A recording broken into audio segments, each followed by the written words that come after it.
Sabia que você pode armazenar a farinha de trigo integral na geladeira?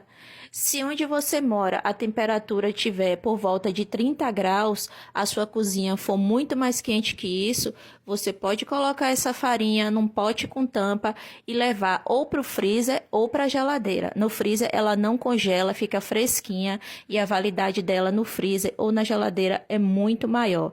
Dessa forma, a farinha não vai envelhecer mais rápido, não vai ficar rancida. É quando a farinha fica velha.